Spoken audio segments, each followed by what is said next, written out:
नमस्कार. आपण ऐकतोय डॉक्टर कुमुदताई गोसावी लिखित मीच माझ्याशी आत्मकथन. आजचं प्रकरण आपलं चाललं आहे 12वं, मैत्र. आपल्या आयुष्यात हसतच कुणीतरी भेटत असतं. नकळत ते आपल्यापेक्षाही आपलंसं वाटत असतं किंवा कोण जाणे मनात घर करून राहत असतं. ते जोपर्यंत जवळ आहे त्याला फुलासारखं जपायचं असतं. दूर गेल्यावरही आठवण म्हणून मनात साठवायचं असतं आणि याचंच तर नाव मैत्र असतं. असं मैत्र मी गेली 40 वर्ष माझ्या सेवाकाळात अनुभवलेलं होतं. 20 वर्षाच्या कालावधीतील प्रशालेतील सेवास्थानी कितीतरी लहान थोरांची, सख्या साजणींची ते जसं जडलं, मनमुराद अनुभवलं, तसं ते मला महाविद्यालयीन सेवा वाटेवरही लाभलं. हे तर माझं परमभाग्यच होतं. माझ्या महाविद्यालयातील प्राध्यापकवृंद म्हणजे एक परिवारच होता. आमची सुखदुःख वाटून घेणाऱ्या एकत्र कुटुंबासारखा. प्राध्यापक अशोक पाटील सरांच्या साखरपुड्याला स्वतंत्र वाहनाने सर्व स्टाफ प्राचार्यांसह जावा आणि त्या समारंभात सर्वांचा सन्मानही व्हावा हे विशेष आहे. आमच्या ज्येष्ठ प्राध्यापिका यांच्या कन्याने आत्महत्या केली. त्यानंतर एका आईची काय शोकावस्था होते हे पाहून माझी तर झोपच उडाली होती. सर्व कामं बाजूला सरून मी आणि माझ्या सख्या आम्ही अधिकाधिक वेळ या वेदनाविव्हल आईसोबत असताना खाणं पिणं काही आठवतही नसे. असं हे मैत्र. 2000 साली माझी सेवानिवृत्ती झाली. त्यावेळी तसं माझे विद्यार्थी मित्रमैत्रिणी देखील एकत्र येऊन त्यांनी त्यांच्या वतीने एका हृदय निरोप समारंभाचं आयोजन करून सर्वांनाच अचंबित केलं. त्या समारंभात माझे सहाध्यायी प्राचार्य प्रभाकर म्हारोळकर बोलताना सहज बोलून गेले. आज प्रथमच आम्ही पाहिलं की एक प्राध्यापिका आणि विद्यार्थी यांचं असं अतूट मैत्रीचं नातं असतं की प्राचार्यांनी त्यांना कितीही समजावून सांगितलं होतं की नवीन पायंडा कशासाठी? महाविद्यालयाच्या वतीने होणाऱ्या निरोप समारंभात हवं तर तुम्हालाही सामावून घेता येईल. परंतु सर्व विद्यार्थी एकही म्हणजे आपला हट्ट सोडेनात. त्यावेळी अखेर त्यांनी विद्यार्थ्यांना अनुमती तर दिलीच, शिवाय त्यांच्या समारंभात उपस्थित राहून आपल्या भाषणातून त्यांनी विद्यार्थ्यांचं भरभरून कौतुकही केलं. गोसावी मॅडमची ही श्रीमंती म्हणजे विद्यार्थ्यांचं त्यांच्याशी असलेलं हे मैत्र आहे.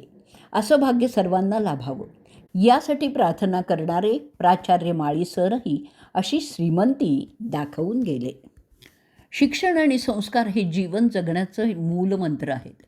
शिक्षण आपल्याला कधी लाचारीने खाली झुकू देत नाही आणि संस्कार तर माणसाला कधी अपमानाने खाली कोसळू देत नाहीत. हे माझ्या प्रदीर्घ शिक्षण क्षेत्रातील सेवा काळात मलाही शिकायला आणि शिकवायला मिळालं. मानवी मनातील वर्तन परिवर्तनाचा, परस्पर प्रेमभावाचा, द्वेषरहित मनात आनंदानुभूतीचा, सुखशांती समाधानाचा वसंत विद्यार्थी जीवनात बहरून यावा यासाठी तन मन धनाने योगदान देताना अनुपम आनंदही लाभला. सेवानिवृत्तीचं कारण स्नुषा भारतीला पुरेसं ठरल्यामुळे अतिशय हट्टाने तिने आम्हा उभयतांना तिच्यासोबत ठाण्यातील घरी राहण्यासाठी कबूल केलं. मानसची शाळा जवळच असल्यामुळे घर तसं सर्व सोयींनी त्यांनी निवडलेलं होतं. एकदा पतिराजांनी चुकून जिभेखाली ठेवायची गोळी अधिक सेवन केल्यामुळे त्यांचा रक्तदाब एवढा कमी झाला की तत्काळ त्यांना जवळच्या दवाखान्यात दाखल करावं लागलं. प्रारंभी त्यांना प्रविष्ट करूनही घेईनात, मात्र त्यांच्या सर्व अटींवर स्वाक्षरी करून तत्काळ उपचार सुरू झाले. रात्रभर रक्तदाब काही वाढेना. अखेर त्यांच्या उशाशी उभ्यानेच जप सुरू केला. शेजारच्यांनी खूपच सहकार्य केलं, तेही त्यांचा विशेष सहवास झालेला नसताना. अगदी खाण्याचा डबा घेऊन आलेल्या रोकडे बहिणींनी प्रेमाने घासही भरवला. त्यावेळी शेजार धर्म किती कामी येतो हेही अनुभवायला मिळालं. पहाटे 5 वाजता यांचा रक्तदाब योग्य झाल्यावरच जीवात जीव आला. मात्र या एका गोष्टीचं अतिशय नवल वाटलं की रात्रभर दर अर्धा तासाने औषधांची यादी ती भली मोठी घेऊन तेथील औषधी दुकानातूनच त्वरित खरेदी करून नर्सकडे द्यायची.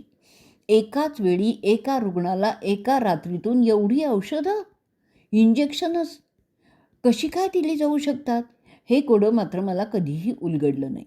दुसऱ्या दिवशी यांच्या शेजारच्याच रुग्णाच्या परदेश निवासी असलेल्या उच्च शिक्षित मुलाची ओळख झाल्यावर त्यानेही आपला हाच अनुभव आल्याचं सांगितलं. ह्यावर त्याला छेडलं असताना तो म्हणाला, आपले हात दगडाखाली असताना कसं विचारणार कोणाला. त्याचवेळी माझी आई अखेरच्या घटका मालेगावी मोजीत होती. अखेर ह्यांची सुटका होऊन आम्ही सुखरूप घरी पोचतात मी आईकडे धाव घेतली. डोळ्यात प्राण आणून वाट बघणाऱ्या आईची भेट होताच स्वर्ग देखील ठेंगणा वाटला. आपली उपासना होत नसल्यामुळे आईने आधीच अन्नत्याग केला होता. अंतिमुखाने नाम घेत तिने अखेरचा श्वास घेतला. माझी आई सर्वार्थाने एक आदर्श आई होती. ती अनेकांची आई होती. अवघ्या 2 घासातही ती समाधानीच असायची. मात्र भुकेलेल्याला अर्धा घास देताना तिची कुबेराची श्रीमंती दिसायची. आयुष्याचा खरा आनंद भावनेच्या ओलाव्यातच असतो. कुठलंच नातं ठरवून जोडता येत नाही, ते आपोआप जोडलं जातं. खरी आपुलकी, माया ही फार दुर्मिळ असते. हे दान ज्याला लाभतं त्यालाच त्यातला खरा आनंद मिळवता येतो. आईने तो असंख्य आसुसलेल्या जीवांना आईची माया लावून दिलाय. आई होऊनच त्यांची खेड्यातील वातावरणातच अधिक काळ राहूनही आणि केवळ अनुभवाच्या आकाशशाळेतून शिकूनही तिच्या आचार विचारांची प्रगल्भता आणि कमालीची कुटुंब वत्सलता यामुळे ती सर्वांनाच आपलं मानून जोडत गेली. आजोबांच्या इच्छेसाठी तिनेच धुळ्याला वडिलांचा चांगला जम बसवलेला असताना तिच्याच आग्रहास्तव गावच्या शंकर मामाला पुरोहित होण्यासाठी आवश्यक असलेल्या शिक्षणासाठी धुळ्यातील घरी ठेवून घेतलं असताना सारं सोडून गावी यायलाच लावलं. आजोबांची सेवा ही मनपूर्वक करताना अनेकदा गारढोण अन्नाचे 4 घासही दुपारी 4 वाजेनंतर केव्हा तरी पोटात जात असत. असं तिच्या संबंधी अक्का आम्हाला आम्ही भूक असं म्हणून पिंगा घातला ना की आवर्जून सांगायची. अक्कांनी शिकून शिक्षिका व्हावं हा हट्ट आईनेच आजोबांच्याकडे धरला होता. मात्र आजोबांच्या नकाराला तिला बदलताच आलं नाही. याचं तिला अपार दुःख झालं होतं. मात्र पुढे माझ्या मावसबहिणीला मात्र वैधव्य आल्यानंतर आईने तिला जिद्दीने शिकायला लावलं. शिक्षिकांही केलं आणि तीच मोठ्या अभिमानाने हे आम्हाला सगळं सांगायची. माझ्या शिक्षण काळातही आईला कोणकोणत्या दिव्यातून जावं लागलं असेल हे तिचं तीच जाणे. कारण त्यासंबंधी माझ्याकडे अवाक्षरही कधीच न काढण्याचं तिने आयुष्यभर व्रत पाळलं. व्रतवैकल्यप्रेमी आई तिच्या अखेरच्या आजारातही संक्रांतीचं सुवासिनीचं वाण स्वतःच्या उशाशी ठेवलेल्या पैशातून पडल्यानेच परंतु स्वहस्ते देत होती. भरल्या कपाळाने मला ने रे देवा, मी तिची प्रार्थना ऐकणार परमेश्वर, असं तिच्या हातून दान देताना घेताना गुरुजीही म्हणाले. अगदी तसंच झालं. तिच्या अंत्यदर्शनासाठी तिची खणा नारळाने ओटी भरण्यासाठी मालेगावी महिलांची एवढी गर्दी झाली होती. पोती भरभरून ओटी तिच्यासोबत गेली आहे. खरंच काय विलक्षण असतात ना या आपल्या परंपरा. वास्तविक परंपरा म्हणजे आनंद प्रवाह आहे. या प्रवाहाचे आपण असतो विश्वस्त. तो प्रवाह पुढच्या पिढीला सुपूर्द करणारे त्रयस्थ. म्हणून तर आजही अल्प प्रमाणात तरी हा प्रवाह चालूच आहे. वेळ आणि हालात नेहमी बदलत असतात, परंतु चांगली नाती आणि चांगले मित्र मैत्रिणी कधीही बदलत नाहीत. याचा अनुभव आला होता. ज्याला दुःखाची जाणीव असते त्याला सुखाची किंमतही असते. आणि म्हणूनच आपण जे दिवस काढलेले आहेत त्याची नेहमी जाणीव ठेवावी. सुंदर चेहरा म्हातारा होतो, बलाढ्य शरीर एक दिवस गळून पडतं, पदसुद्धा एक दिवस निघून जातं, परंतु एक चांगला माणूस नेहमी चांगलाच राहतो हे शिकता आलं. आईच्या वर्षश्राद्धासाठी आम्ही औरंगाबादला आलो असताना अक्का पडली. ती कायमची अधू झाली. अत्यंत कार्यक्षम अक्काला तिचं हे अधूपण मानवलंच नाही. परस्वाधीन जीणं नको म्हणून तिने एक दिवस जगाचा निरोप घेतला. तिने बापूंचा गुरुमंत्र घेतला असल्यामुळे गुरुबंधू या नात्याने तिचे सर्व विधिवत अंत्यसंस्कार पतिराजांनी आपणहून श्रद्धेने केले. जिचं स्वतःचं असं हक्काचं माहेर असतानाही ती आमच्या परिवाराशी अशी एकरूप झाली होती. तिने चंदन होऊन परिवाराची प्रेमसुगंधी सेवा अखेरच्या श्वासापर्यंत केल्यामुळेच ती सगुण निर्गुणात सर्वांचीच आत्मीय ठरलेली होती. तिच्या असण्याची आम्हाला एवढी सवय झाली होती की तिचं नसणं असा चटका लावून गेलं की स्वतःला सावरण्यासाठी दीर्घ कालावधी जावा लागला. आजही अक्का आठवताच अंतःकरण अगदी गलबलून जातं. असं हे नातं. माझे वडील आप्पा वयाची 100 पूर्ण करतील अशी त्यांची कणभर तब्येत. अक्काच्या चिरवियोगाने आपल्या अत्यंत आवडत्या धाकट्या बहिणीने असं आपल्या आधी जग सोडून जावं हे दुःख शतकपूर्तीला अवघी 3 वर्ष उरलेली असताना ते प्रथमच आणि अखेरचे आजारी झाले. त्यांची नातवंड धावून आली. मालेगावहून औरंगाबादला वेरूळ मार्गाने येताना सतीशने म्हणजे नातवाने तिथे थांबून घृष्णेश्वराला महारुद्राभिषेक चालू असताना दर्शन घेऊन अभिषेकाचं पवित्र असं तीर्थ सोबत आणलं. ते तीर्थ आप्पांच्या पतवंडांपर्यंत प्रत्येकाने त्यांच्या मुखात घातलं. त्यांच्या इच्छेनुसार त्यांनी माझ्या मांडीवर डोकं ठेवतात सर्वांनी भगवद्गीतेचं सामूहिक पठण सुरू केलं आणि त्या लयीतच आप्पांनी राम म्हटल्याचं पाहून त्यांच्या या महद्भाग्याचा हेवा कुणालाही वाटावा असा महायोग त्यांनी साधला. एका शांत घन अजातशत्रूने आनंदयात्री होऊन आपला परलोक प्रवासही अतिशय शांतपणे केला. भेटी लागी जीवा लागलीसे असं म्हणत जीव त्याच्या भेटीसाठी सानंद निघून गेला. जीवनात चांगला माणूस होण्यासाठी आपल्या हातून चूक झाल्यास तत्काळ माफी मागायची आणि कोणी चुकलंच तर त्याला माफही करायचं. किंमत त्याचीच करायची जो पाठीमागे आपली किंमत ठेवतो. त्याचबरोबर हेही ध्यानी आलं होतं की भरले डोळे पुसण्यासाठी आपलं माणूस लागतं. आनंदाचा उत्सव करण्यासाठी, कौतुकाने पाठ थोपटण्यासाठी, पाठीवर रट्टा द्यायलाही आपलं माणूसच लागतं. पण आपलं माणूस आपल्यात स्नेह, प्रेम, आदर, जिव्हाळा, माया असेल तरच आपलं माणूस मिळतं ना. आई, अक्का आणि आप्पा यांच्या चिरवियोगानंतर आयुष्यात आपली माणसं मिळत गेल्यामुळेच मोकळ्या मनाने आयुष्याची पुढील वाटचाल नीट करता आली. एकदा वर्ध्याला एका व्याख्यानाच्या निमित्ताने एका धनाढ्य परिवाराकडे थांबले असताना रात्री व्याख्यानाहून उशिराने परतल्यावर घरची गृहिणी मला आवर्जून सांगते, ताई, तीव्र इच्छा असूनही आपल्या व्याख्यानाला येता आलं नाही. आमच्या व्यवसायाचा व्यापच एवढा मोठा आहे की स्वतःच्या इच्छेनुसार मला आजवर कधीही कुठे जाताही आलेलं नाही आहे. एवढंच काय, अहो कोणाशी मनातलं बोलायलाही उसंत मिळत नाही. असं सांगतानाही त्या माऊलीचे डोळेच तिच्या शब्दांच्या पल्याडचं खूप काही बोलून गेलं. खरंच काय करायची हो अशी अफाट धनदौलत? जर मनासारखं माणसाला जगताच येत नसेल तर? मीच माझ्याशी त्या रात्री बोलत राहिले. व्याख्यानाच्या निमित्ताने नाना परीची माणसं भेटत गेली, बरंच शिकवतही गेली. उज्जैनला एका डॉक्टर परिवाराने अत्यंत आपलेपणाने माझ्या 3 दिवसीय व्याख्यान कालावधीत माझी अचानक तब्येत बिघडली असताना खूपच काळजी घेतली. गंमत म्हणजे संत गजानन महाराज मंदिराच्या वरच्या प्रशस्त हॉलमध्ये व्याख्यानापूर्वी मी माझ्या या आराध्याचं दर्शन घेताना प्रार्थना करायची की माझं व्याख्यान होईपर्यंत मला खोकल्याचा त्रास न व्हावा. त्याप्रमाणे प्रत्यक्षात 3 दिवस तसाच अनुभव यावा हे तर महद्भाग्यच होतं. आणि व्याख्यान संपताच आलेली खोकल्याची उबळ पाहून डॉक्टरांची बहीण धावतच सोबत आणलेल्या थर्मासमधून गरम पाणी व्यासपीठावर आणून द्यायची. रात्री औषधांसोबत काढाही घ्यायला लावायची. पूर्वी कधीही न झालेला खोकला असा आत्ताच कशाला म्हणून वैतागलेल्या मनावर काहीतरी करून आपल्या मधुर बोलांनी फुंकर घालून मी झोपल्यानंतर आपण झोपायची. अशीच असतात ना आपली माणसं. आपण देण्याची सवय लावून घेतली ना की येणं आपोआप सुरू होतं. मग तो मान असू देत, प्रेम असू देत किंवा वेळ असू देत. हा अनुभव अनेक वार आला.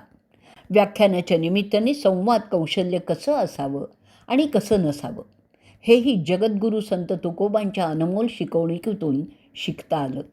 त्यातील बोलावे बरे बोलावे खरे, कोणाच्याही मनावर पाडू नयेत चरे, काय किंवा जिभेवरी ताबा सर्व सुखदाता, पाणी वाणी नाचणी नासू नये लक्षवेधी. भुसावळ येथील व्याख्यानमालेच्या संगतेच्या दिवशी नाथ भागवतावरील व्याख्यान संपल्यावर एक गृहस्थ घुटमळताना पाहून त्यांना विचारलं असताना ते म्हणाले, आज माझ्या संकल्पपूर्तीचा आनंद आपल्याला सांगितल्याविना मी हे सभागृह सोडू शकत नाही. त्यानंतर त्यांनी सांगितलं की मी आणि माझी पत्नी रुग्णसेवा देवपूजा मानून करतो. क्षणाचीही उसंत नसते आम्हाला. पण अध्यात्माची विशेष आवड असल्यामुळे वर्षभरातून प्रत्येकी एकच व्याख्यान त्याचं श्रवणसुख घेता येतं. माझ्या मनातही काही प्रश्न होते. त्यांची उत्तरं आपल्याला अशा एखाद्या व्याख्यानातूनच मिळावीत.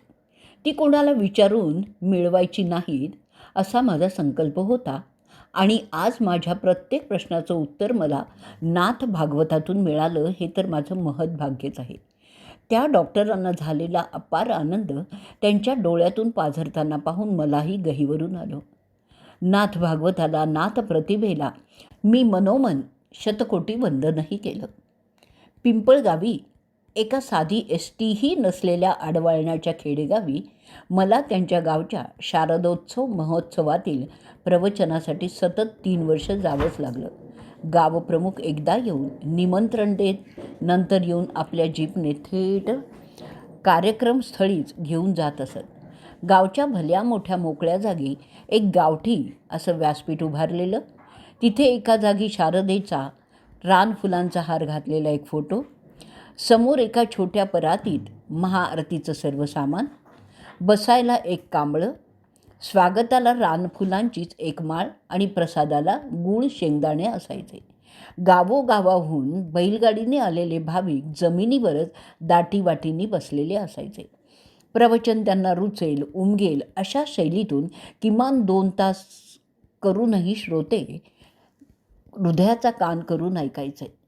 महाआरतीनंतर गाव प्रमुखांच्या मातोश्री माझ्याबरोबर येऊन, लई नादर वाटतो या मग आपल्या कानाला जी पोरी, नजर काढते जी, असं म्हणत 7 वेळा माझ्यावरून पदर उतरून हाताची बोटं मोडत निरोप घ्यायची. केवढं हे नितळ प्रेम! भगवंतांचं नामस्मरण म्हणजे मनातील असंख्य विचारांवर घातलेली जमावबंदी आणि आयुष्य सत्कारणी लावण्याची सुवर्ण संधी. हे विशेषत्वानं ध्यानी यायचं ते हत्तरगीच्या हरिमंदिरातील श्रीकृष्ण जन्माष्टमी महोत्सवातील नामसंकीर्तन सोहळ्यात. अवघं वातावरण रामकृष्ण गोविंद विठ्ठल केशवच्या नामगजरात तल्लीन असायचं. मंत्रमुग्धही होत असे. देश विदेशातून आलेले समस्त हरिभक्त एकाच नादलयीत ताल धरून त्या नादब्रह्मात देहभान हरपून नामगजर करीत असत. एकदा या आनंद सोहळ्यात बेळगावहून आलेल्या एका भक्तांनी मला एक हस्तलिखित असं बाळ हाती दिलं आणि सांगितलं ते संपूर्ण कानडी वळण्याच्या मराठी भाषेतून आले आहे. अवलोकनानंतर कळलं की ते गंगा बाभुळगावी मराठवाडा राजाराम महाराजांनी रचलेल्या चिदंबर स्वामींवरील अभंगांचं बाळ आहे. विशेष म्हणजे बेळगावच्या चिदंबर भक्तांनी ते महत् प्रयासाने मिळवलेलं बाळ मराठी अभंगांचं असल्यामुळे त्यांनी ते वाचता येण्यासाठी त्यांच्या स्वामी चिदंबरांना साकडं घातल्यानंतर त्यांनी त्यांच्या एका शाळकरी मुलीला अशी शक्ती दिली की ज्या अभंगावर बोट ठेवलं जाईल तो अभंग ती मराठीतून उत्तम वाचून दाखवी. एरवी तिला एकही मराठी शब्द उच्चारताही येत नसे. त्या मुलीला सोबत आणल्यामुळे मलाही तिने हा अनुभव प्रत्यक्ष दिला. पुढे औरंगाबादला या भक्तांचं मला वारंवार फोन यायचे. त्यांनी तिकडे त्या अभंगाचा कानडी, कन्नड आणि मराठी भाषानुवाद ग्रंथरूपाने प्रकाशित करण्याचा त्यांचा संकल्प सांगितला आणि त्या ग्रंथाला माझी प्रस्तावना हवीच असा अतिशय हट्टच धरला. अखेर मी जे काही 4-6 अभंग ऐकले होते त्यांना स्मरून एक छोटेखानी प्रस्तावना लिहून पाठवली. खरं तर चिदंबर स्वामींचे हे सर्व एकनिष्ठ भक्त श्रमकरी वर्गातील असूनही, त्यांच्यातील कोणीही लेखक नसूनही त्यांच्या प्रखर गुरुनिष्ठेने प्रभावित होऊन या ग्रंथ प्रकाशन सोहळ्यात जे अनुभवलं ते केवळ अभूतपूर्वच होतं. एखाद्या लग्न समारंभासारखा हा ग्रंथ प्रकाशन सोहळा. उत्तम नियोजनासह आलेल्या प्रत्येकाचं सुगंधी स्वागत आणि अंती सुरुची भोजन. सर्व भक्तांनी तन मन धनासह अंतरीचा गुरुसेवेचा नितळ गुरुभक्तेचा भावाविष्कार साधत जो वस्तूस पाठ दिला तो चिरस्मरणीय असाच. चैतन्याची स्फुल्लिंग गुरु प्रेमभक्तीतून कशी फुलवली जातात हे सिद्ध करणारा हा सोहळा प्रेरणादायीच होता. रातराणीचा सुगंध पलंगावर लोळता लोळता उपभोगता येतो, पण तुळस वृंदावनातच राहते. तिच्या पुढे आपल्यालाच उभं राहावं लागतं. आयुष्यातील प्रत्येक व्यक्ती ही मोलाचीच असते. प्रसंगाने तिची ओळख होते.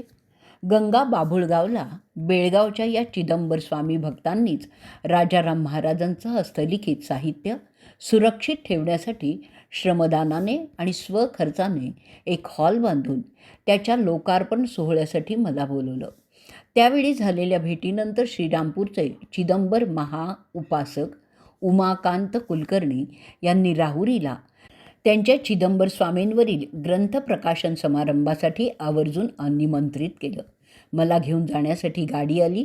त्यावेळी मी नुकतीच बाहेरून आलेली असल्यामुळे अंगावरील साडी न बदलताच उशीर होऊ नये म्हणून कार्यक्रम स्थळी पोचले.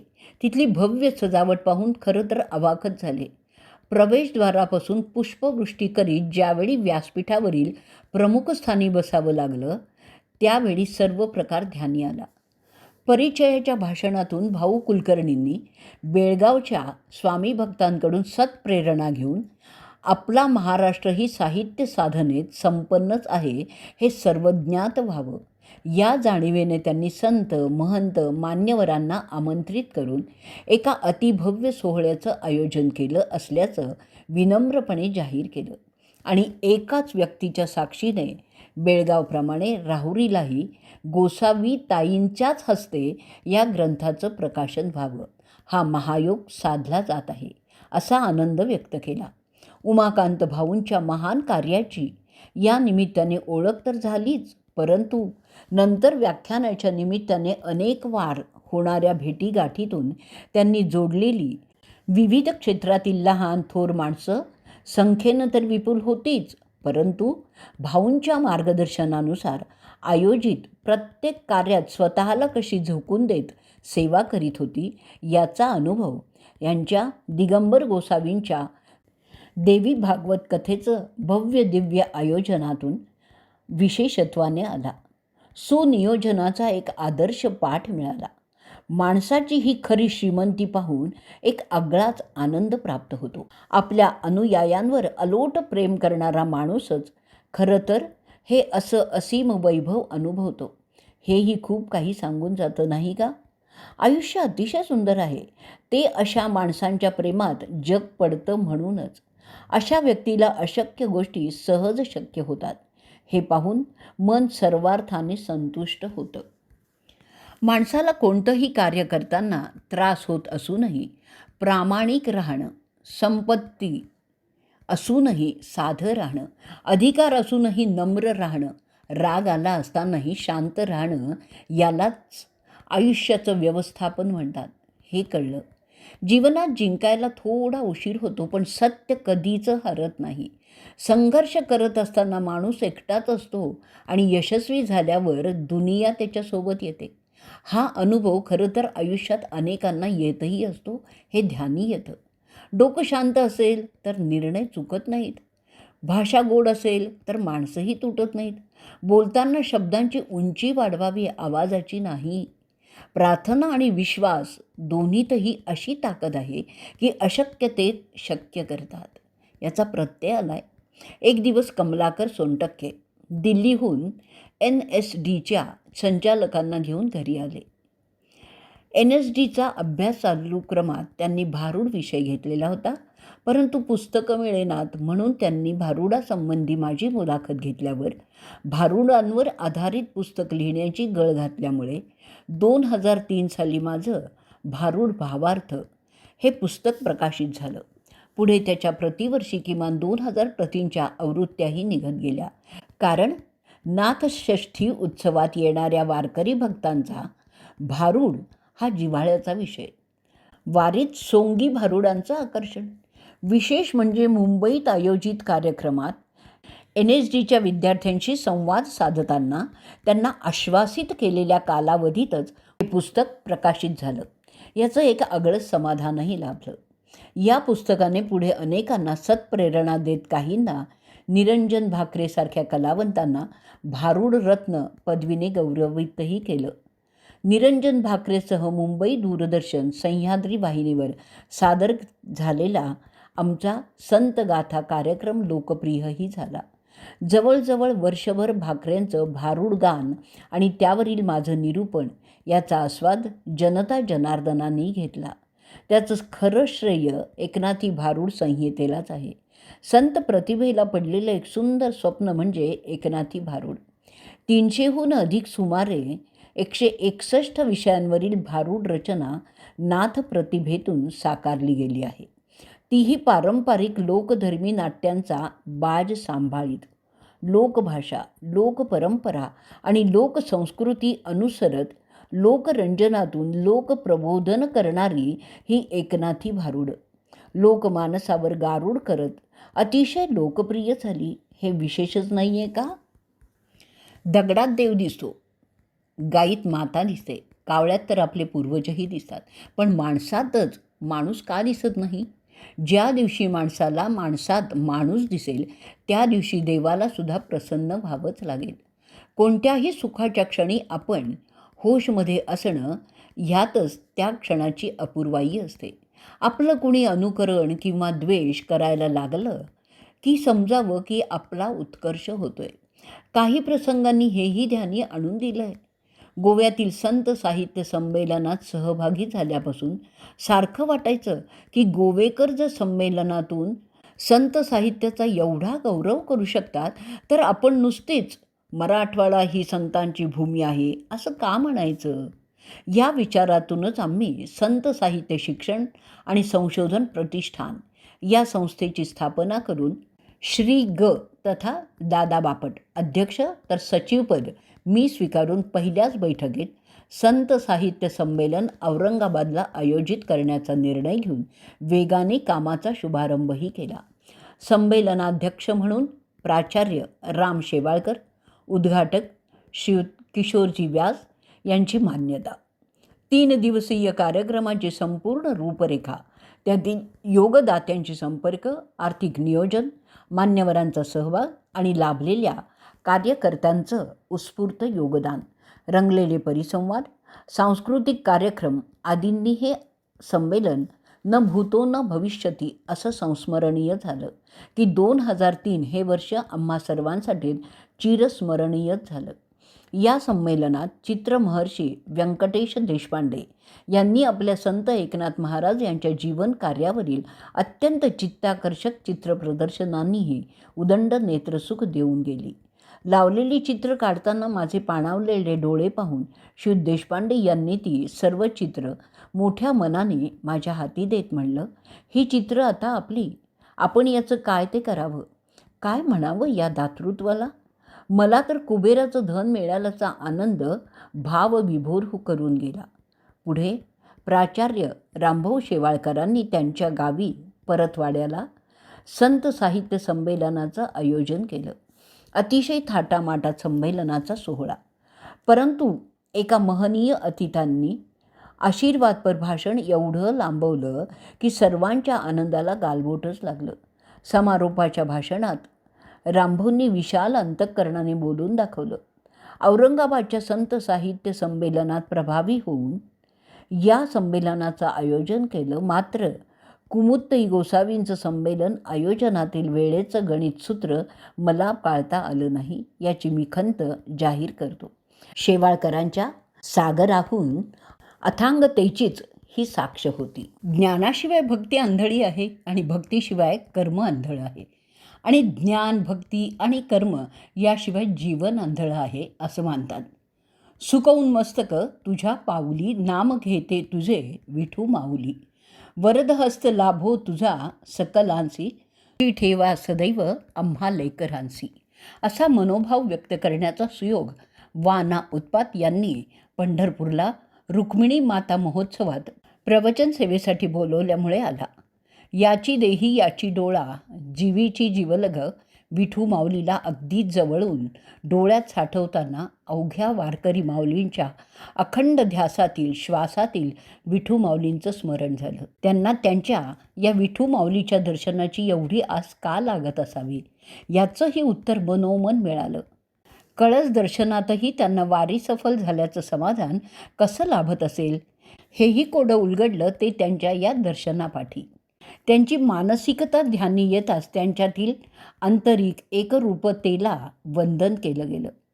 रखुमाई माता तर या महोत्सवात अशी सर्वांग सुंदर सजलेली असते की खरं तर एकवार तिच्यावर खेळलेली दृष्टी हटवता येणं अगदीच अवघड झालेलं असतं.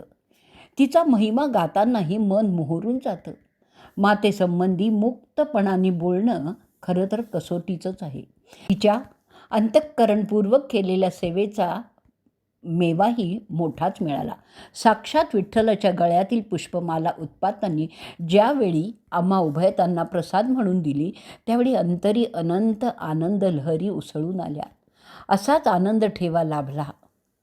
उत्पातांनी स्वतःच्या घरी स्वतः एक उत्तम श्रीमद भागवत कथा निरूपणकार असूनही ह्यांचा श्रीमद भागवत कथा सेवेसाठी आवर्जून सन्मानही केला. तेव्हा परतीच्या वाटेवर त्यांच्याच सांगण्यानुसार गोंदवल्याला थांबून ब्रह्मचैतन्य गोंदवलेकर महाराजांच्या पवित्र स्थानाचंही दर्शन झालं, तेही नामगजरात. प्रवासात रंगलेल्या गप्पांच्या मैफिलीत रुक्मिणी माता क्रांतिकारी कशी यावरील चर्चाही खूप काही सांगून गेली. अगणित वारकऱ्यांचा जीवश्चक श्री विठ्ठल, त्यालाही कामाला लावणारी रखुमाई, त्यांच्या भांडणाच्या दंतकथा तर सर्वांना ज्ञातच आहेत. आजही विठ्ठल मंदिरात विठ्ठलांचीच मूर्ती आहे. रुक्मिणी माता स्वतंत्र स्थानी विराजमान आहेत. यातून कोण कोणाला काय सूचित करतं हेही कळलं. अंती खरंच आपण विठ्ठल कसा पाहिला? मीच माझ्याशी प्रश्न केला. कारण विठ्ठल पुंडलिकाला आई वडिलात दिसला, ज्ञानेशांच्या ओवीत नांदला, नामदेवांच्या लग्नात मिरवला, जनाबाईच्या ओवीत ओथंबला, गोरोबांनी तर चिखलात तुडवला, तुकोबांनी अभंगातून आळवला आणि एकनाथांनी तर गाढवात पाहिला, वारकऱ्यांनी वारीत. मग तो आपल्याला कसा दिसला? तर तो जळी स्थळी काष्ठी पाषाणी आहे हेच तर तो सांगत राहिला नाही का?